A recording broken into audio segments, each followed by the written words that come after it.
Olá, bom dia a todos, bem-vindos. O Benfica ganhou ontem ao Portimonense, no Estádio da Luz, por 1-0. Bom jogo em que não contamos com aqueles dois jogadores que têm sido os melhores jogadores do Benfica até então, o Rafa e o Enzo, por motivos diferentes. Os dois não estiveram em campo e jogou o Chiquinho no meio campo e no lugar do Rafa jogou o Freddy Costas, jogou a 10 no fundo o Freddy Costas. Bom, o jogo foi de sentido único, o Benfica foi muito melhor que o Portimonense. Venceu por 1-0, mas podia ter vencido por muito mais, porque houve várias oportunidades de golos. O Benfica rematou 27 vezes, sendo que 12 foi no alvo e marcou apenas um gol. Portanto, o resultado peca por escasso, porque houve oportunidades mais do que suficientes para dilatar a vantagem. Não houve surpresas no 11, no meu entender, face à ausência de Rafa e Enzo. Os jogadores que jogaram eram aqueles que supostamente todos nós imaginaríamos que pudessem jogar. O Draxler também jogou no lugar do Neres, que no meu entender o Draxler teve bem, fez uma atuação positiva. O Chiquinho também teve bem, o Chiquinho não é o Enzo, no entanto, pautou bem o jogo, teve bem, deu uma boa dinâmica ao jogo. E o Freddy Costas, como número 10, portanto é um jogador completamente diferente de Rafa. Ele na sua carreira tem jogado mais como número 6 ou 8, hoje no Benfica jogou a 10, já tem jogado a extremo, e é um pau para toda a obra. Onde o homem joga sempre bem. Portanto, também teve bem, não sendo a sua área de atuação preferencial, fez uma atuação positiva, apesar do penalti falhado, foi um jogador que esteve sempre ligado ao jogo e esteve sempre ligado à corrente. Portanto, uma atuação positiva, resultado peca por escasso, e aqui falando agora dos momentos do jogo, os momentos mais, digamos, mais fortes do jogo, foi a questão dos penaltis, houve 2 penaltis claros a favor do Benfica, um ganho por Gonçalo Ramos, outro ganho por Bá. O primeiro penalti foi batido pelo João Mário, o guarda-redes do Portimonense, o Nakumara, acho que é assim que se diz o nome do homem, adivinhou o lado, mas a bola foi colocada e o João Mário marcou. O segundo penalti foi marcado por Fredrik Oshens, para o mesmo lado, que o João Mário tinha batido, mas foi mais em força e não tanto em jeito, e o guarda-redes adivinhou o lado e defendeu e fez uma boa defesa, evitando o 2-0 do Benfica. O porquê do Fredrik ter batido o penalti e não o João Mário? O Roger Smith diz que não foi indicação dele, portanto, partimos do princípio que foi o João Mário que concedeu essa possibilidade ao Freddy Costas, fazendo ele parte também da lista de marcadores.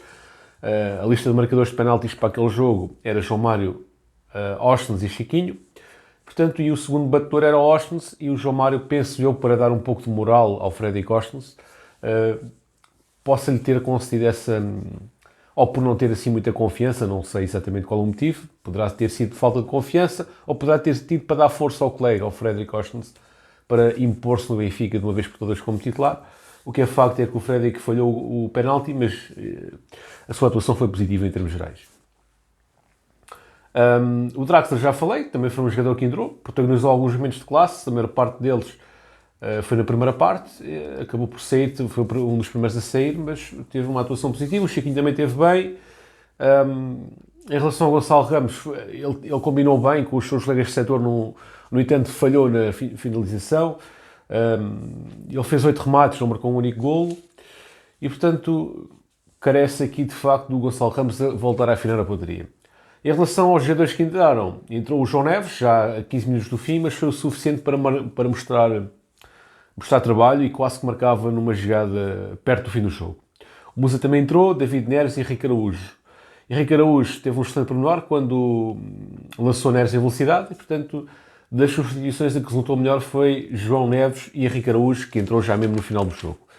Em relação aos melhores em campo, foi o João Mário, não é? Pautou o jogo, marcou um golo, esteve sempre muito presente, um jogador de classe, portanto, o João Mário é o melhor em campo.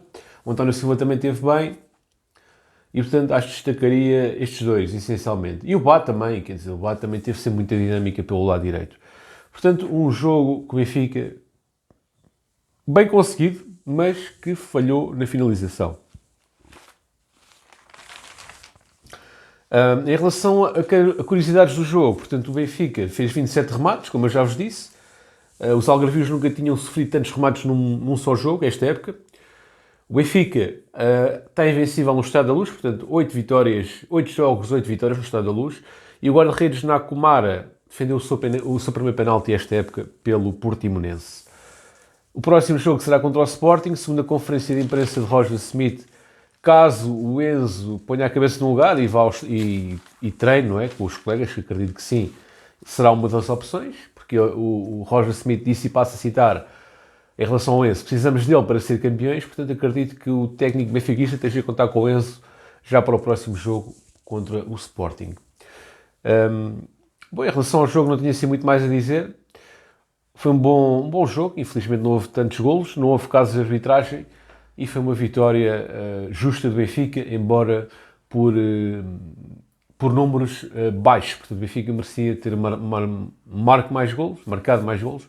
Não o fez, temos que melhorar esse aspecto. Acho que também o Benfica tem que aproveitar este mercado que abriu agora de inverno para contratar o tal extremo que o Benfica precisa. Já se fala no médio, aliás no extremo norueguês que joga no primeiro classificado da Dinamarca. Já se fala também de jogadores para o meio campo, já se fala também de pontas de lança e acho que sim, acho que o Benfica tem que investir num ponta de lança, num extremo, num médio centro. Acho que o Benfica tem que continuar a investir e tem que continuar a ver todas as possibilidades que existem no mercado para melhorar a equipa. A equipa está bem, mas carece de opções. Bom pessoal, forte abraço, obrigado por teres assistido ao vídeo, fiquem bem e bom fim de semana. Até uma próxima.